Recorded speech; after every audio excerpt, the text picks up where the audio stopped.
25 సంవత్సరాల కింద మేము జర్నలిజంలోకి వచ్చిన కొత్తలో మల్లారెడ్డి గారు మాకు రైతులు రైతాంగ సమస్యల మీద మాకు పాఠాలు చెప్పేవారు. అందులో నిజంగానే వ్యవసాయ కుటుంబం నుంచి వచ్చినా సరే కానీ రైతు సమస్యను ఎట్లా అర్థం చేసుకొని ఎట్లా ప్రజలకు చెప్పాలి, ప్రభుత్వం దృష్టికి ఎట్లా తీసుకొని వెళ్ళాలి అనేది అప్పట్లో ఒక బీటు, ఆ బీటుకు రిపోర్టరు, అగ్రికల్చర్ మీద వరుస కథనాలు ఇవన్నీ ఉండేవి. ఇవాళ కమ్యూనికేషన్ టెక్నాలజీ పైన, సెల్ ఫోన్ల వినియోగం పైన, తినే తిండి పైన, వీటిపైన విస్తృతమైన చర్చ ఉన్నది. అలంకరణ సామాగ్రి పైన మాట్లాడుతున్నాము. వ్యవసాయం అనేది మెల్లమెల్ల కిందికి 20 సంవత్సరాల కింద తెలంగాణలో రైతుల ఆత్మహత్యలు, కూలీల ఆకలి సావులు ఉమ్మడి మహబూబ్నగర్ జిల్లాలో. తెలంగాణ రాష్ట్రం వచ్చిన తర్వాత ఎజెండాలోనే ఉన్నది రైతు కేంద్రంగా ఒక అభివృద్ధి నమూనాను తీసుకోవటం. అభివృద్ధి నమూనా మనకు గడిచిన 10 ఏళ్ల కింద ఒక అనుభవం ఉన్నది.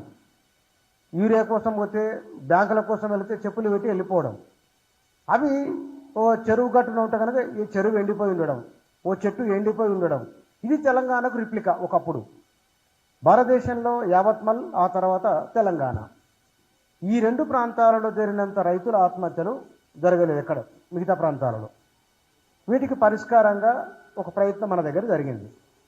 ఇక్కడ అధికార యంత్రాంగము, మేమిద్దరం ఇంటర్వ్యూలో ఆ ఏడుపు వచ్చి ఇద్దరికి తట్టుకోలేకపోయినాం. మహబూబ్నగర్ జిల్లా బాధను, నీళ్లు లేక ఊర్లే వలసలు.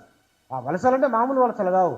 చిన్నపిల్లలు, ముసలి వాళ్ళు, భర్త చనిపోయిన వాళ్ళు, వీళ్ళతోనే మహబూబ్నగర్ జిల్లా పల్లెలు ఉండేవి. ఇవాళ దృశ్యం మారింది. మహబూబ్నగర్ జిల్లా పూర్వంలాగా లేదు. మొత్తం తెలంగాణలోనే ప్రజల ఆలోచన మారింది, ప్రభుత్వాల ఆలోచన మారింది, చాలా మార్పు వచ్చింది. ఆ మార్పు చాలా విషయాల్లో అనుకూలంగా ఉంది, సానుకూలంగా ఉంది.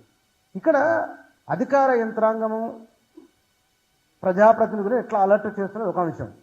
రెండవది, మన ఎంపీలు కేంద్ర ప్రభుత్వం పైన ఎట్లా ఒత్తిడి చేస్తున్నారు అనేది కూడా కీలక అంశం.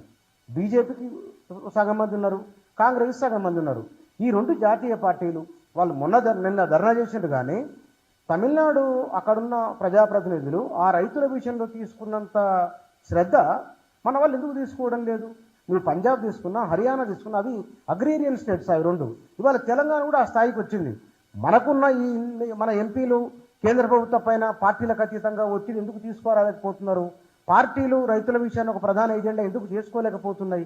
ఇది ఆలోచించాలి. అంటే విమర్శ కోసం అని కాదు, ఇవాళ ఒక అవసరం ఉన్నది, ఒక అనివార్యత ఉన్నది. దీన్ని మనం గుర్తించాలి.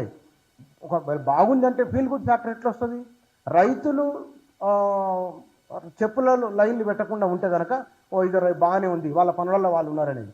లేకపోతే కనుక వర్షాలు బాగా పడితే చెరువులో నీళ్ళు ఉంటే కనుక ఈసారి కాలం బాగైందని ఒక ఫీల్ గుడ్ ఫ్యాక్ట్ వస్తుంది. ఇప్పుడు కాంగ్రెస్ వచ్చిన తర్వాత ఈ విషయంలో వాళ్ళు మరిన్ని జాగ్రత్తలు తీసుకోవాల్సి ఉండే. ఇప్పుడు మంత్రి కూడా సంబంధిత శాఖ మంత్రి వాళ్ళ అనుభవం ఉన్నవారు. మరి లోపం ఎక్కడ జరిగింది? ముందు జాగ్రత్తగా 6 నెలల ముందా, ఏడాది ముందా ఒక డిస్కషన్ వచ్చినప్పుడు వారికి తెలిసేవాడు మంత్రిగా పనిచేసిన వచ్చే సంవత్సరం ఏం కావాలో ఈ సంవత్సరం ఆలోచించేవారట. అంటే ఒక సంవత్సరం ముందే వచ్చే సీజన్లో ఏముండబోతున్నది, ఖరీఫ్కి ఏమిటి, రబీకి ఏమేమి తీసుకోవాలి చర్యలు, ఎండాకాలం వస్తే ఎట్లా మూవ్ కావాలి అనేది ఒక ముందస్తు ప్రణాళిక. బహుశా ఆ ప్రణాళిక మరి ఇక్కడ లోపం జరిగిందని అనిపిస్తున్నది. దాన్ని కొంచెం సరి చేసుకుంటే కనుక రైతులకు సకాలంలో ఇచ్చి, రైతు చాలా ప్రధానమైంది. పాపారావు గారు ఆ మధ్య ఒక ఆర్టికల్ రాసినారు. ఎంత మనకు కమ్యూనికేషన్ టెక్నాలజీ వచ్చినా, ఎన్ని సెల్ ఫోన్లు వచ్చినా, భారతదేశంలో ప్రజలకు జీవనోపాధి, ప్రచ్ఛన్న నిరుద్యోగిత ఉన్నప్పటికీ వ్యవసాయ రంగమే. ఇవాళ మల్లారెడ్డి గారు ఒక డాటా చెప్తున్న మాట, రైతులు ఏ పంటలు పండించాలి, ఏం పండిస్తున్నారు. ఇవాళ మాంసం తిండి మీద ఎక్కువ ఉంది కదా, మాంసం ఉన్నాయి, పూలు ఉన్నాయి, పండ్లు ఉన్నాయి, పాలు ఉన్నాయి.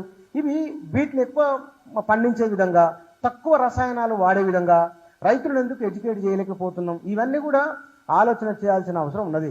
ప్రతి సందర్భంలో ఒక సమస్యను తీసుకొని దాని చుట్టూ ఏటా ఇవన్నీ వాస్తవానికి 10 ఏళ్ల కింద లేవు. ఇవన్నీ మాట్లాడుకోవాలంటే ఏ మాట కా మాట. నేను నెత్తిన బిందెలు పెట్టుకొని పోతే 2-3 కిలోమీటర్లు నడవాలి తాగునీళ్ళ కోసం.